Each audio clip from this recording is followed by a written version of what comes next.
Ketika mitra bisnis saya mengatakan bahwa bagaimana kalau kita buat metaverse ibu kota penajam untuk kita presentasikan ke pemimpin tertinggi negeri ini, saya berkerut kening. Dia bercerita melalui HP di awal tahun baru ini dengan sangat semangat. Dimana kalau metaverse-nya jadi, maka rakyat akan lebih mendukung Penajam sebagai ibu kota yang sekarang banyak yang mencerca karena wilayah tersebut banjir, serta akan menjadi hambalang kedua karena memindahkan 5 juta orang tidak sederhana ke suatu daerah baru, serta membangunnya mahal dan lama, keburu garing itu bangunan. Metaverse diharapkan bisa menjadi media pemahaman, semacam melihat dan hidup di dunia Sims, gamenya anak-anak itu. Dengan rakyat bisa jadi para avatar yang tinggal di sana. Terlihat sempurna idenya, namun mitra saya ini rasanya belum paham filosofi dari metaverse. Mungkin karena dia terlalu semangat mengingat sejak beberapa bulan yang lalu Mardigu Nation diluncurkan program di metaverse yang sedang dibuat yang akan memakan kira-kira waktu 1 tahun pembuatannya. Mardigu Nation itu bukan Mardigu,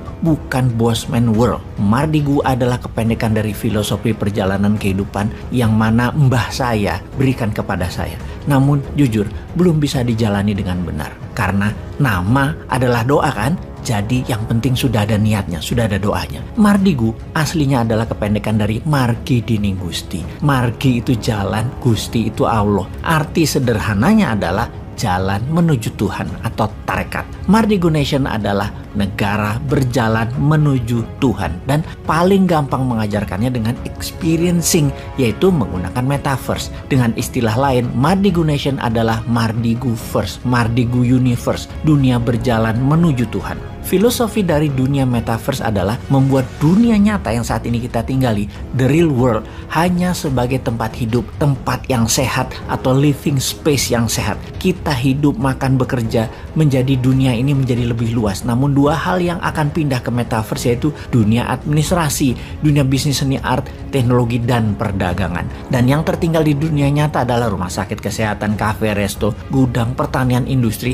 Namun gedung kantor yang administratif akan musnah pindah ke metaverse. Alias kalau metaverse dibawa ke ibu kota yang baru yang 90% adalah kegiatan administrasi, maka semua itu bisa tidak jadi dibangun.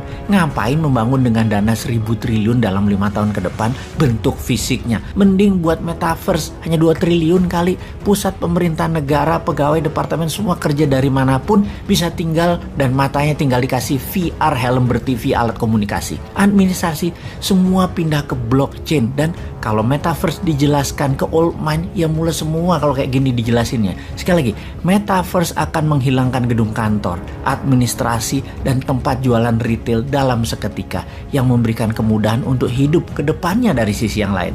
Jadi mulai paham ketika kita mengatakan Penajam tak perlu dibangun sebagai pusat pemerintahan secara masif fisiknya, buat saja secara digital. Ini akan menohok old mind. Namun kalau old mind berani berubah menjadikan metaverse versinya, maka Indonesia akan menjadi negara pertama di dunia yang pusat pemerintahannya 100% digital. Itu sangar namanya. Oke deh sahabat, banyak yang masih wagu atau gamang dengan metaverse yang mungkin 10 tahun lagi baru bisa jadi secara nyata dan real. Jadi ingat-ingat seperti beli Bitcoin di tahun 2010. Kalau kamu punya $100 beli di tahun 2010, maka di tahun 2021 kemarin nilai uang kamu adalah $12 juta. Benar, naik 120.000 kali. Metaverse saat ini itu masih early adapter. Mau ambil peluang di metaverse atau masih mau bikin fisiknya itu di Penajam? Kesan saya mengikuti MMBC, saya mendapatkan aha moment menjadi manusia baru. Di sini saya dirubah, di-upgrade menjadi manusia yang lebih baik lagi. MMBC First dalam Mardigu Nation Universe untuk menjadi pemahaman sahabat supaya Indonesia nanti punya universe di metaverse. Diawali dengan Penajam First, maka ini adalah penjelasan singkat apa itu metaverse agar Anda semua nggak pusing-pusing lagi dengan apa sih itu metaverse. Ini penjelasan sederhana ala Bosman. Di cara lama, bisnis dan kehidupan itu ada 1. Pasar atau tempat komunitas jual beli. 2. Pelaku pasar yaitu penjual dan pembeli. 3. Transaksi atau penjualan dan pembelian. 4. Catatan transaksi atau dokumen pembukuan. 5. Alat tukar atau mata uang atau currency. 6. Dagangan, barang yang dijual beli. Jadi kemudian di metaverse bagaimana? Di metaverse itu begini. Metaverse itu adalah pasar, living space-nya. Avatar itu mewakili pelaku pasar. Transaksi ya transaksi.